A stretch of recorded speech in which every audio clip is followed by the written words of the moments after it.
Well, hello, I'm going to be putting the legs on the Glasgow chair today. I've been drying the legs in a hot airing cupboard to get the moisture content of the wood down as much as I can, because I want to really ram them into that seat and then wedge them, and like that, if they then go into a damper environment, the wood will swell slightly and it will make it really tight and a nice firm joint.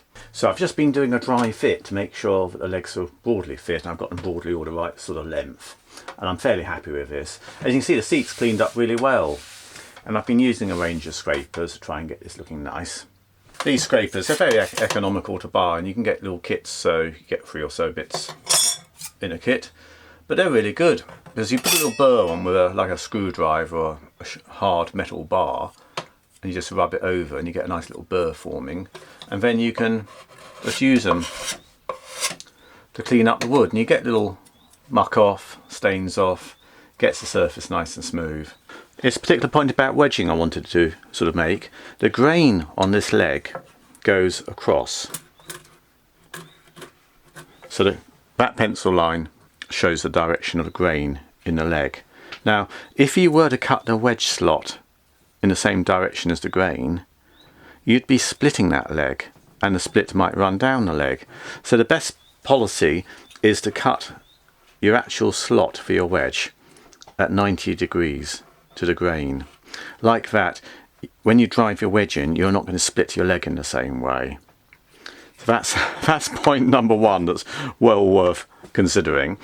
The other thing I always try and do with wedging is I make sure that the grain direction is the right sort of way around. Again, it's the same sort of principle. This leg at the moment is correctly positioned because the grain on the chair goes from front to back. So I want this wedge to be at 90 degrees angle. Like that, I'm sort of forcing into end grain as it swells out. If I had it rotated round like that, I'd effectively, when I force that wedge in, I'd be pushing the grain apart and I'd risk splitting this seat.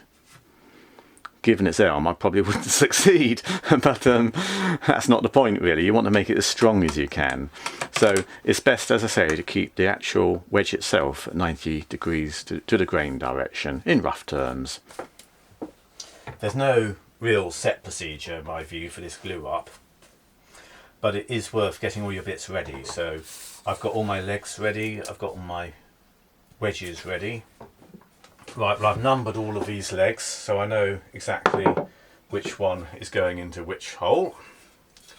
And I want to, as I say, get my grain direction about right. Number 2 is that one. I don't want this to look too much at odds. Yeah, that's fine. Now, I'm going to hammer these ones in quite hard.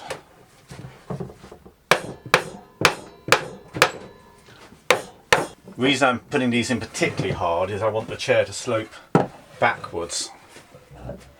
So, yep, that's looking okay. Front legs next. So, in go my fronts. Check I've got the right leg for the right hole. Now again, I've got to think about my grain. Move fairly quickly. Yeah, that's it. Well, I'm just doing a test here just to make sure that my chair, I want it sloping back a bit. It's not critical how much, but it's far more comfortable if it slopes back. I think my bench is level, so at the moment that is sloping back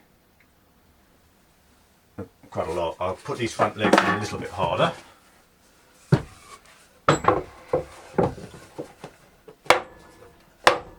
What I will now do is get my wedges in. So I'm going to shove some glue down. Try and get it starting in as accurately as I can.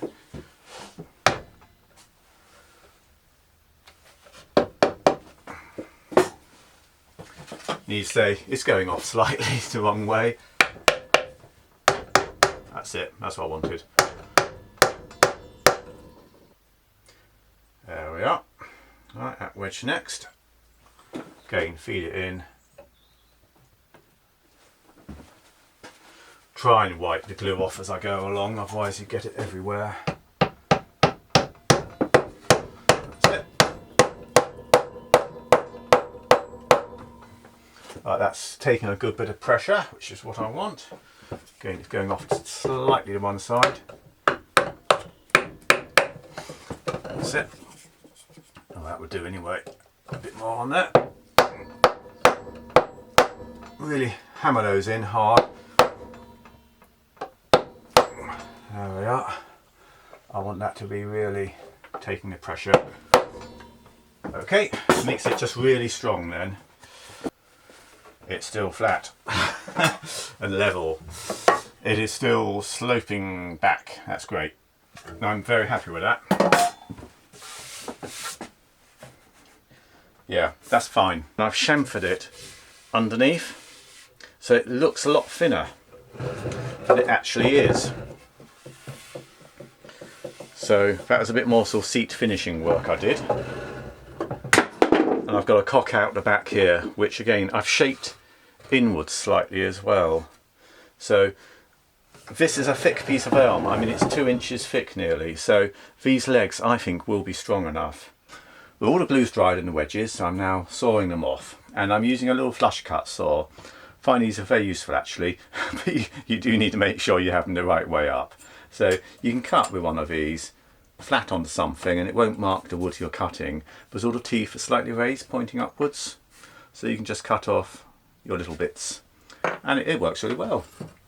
I find it digs in sometimes a little bit just because I've got sort of a gradient here, but it works. I can smooth it off with a travasher afterwards.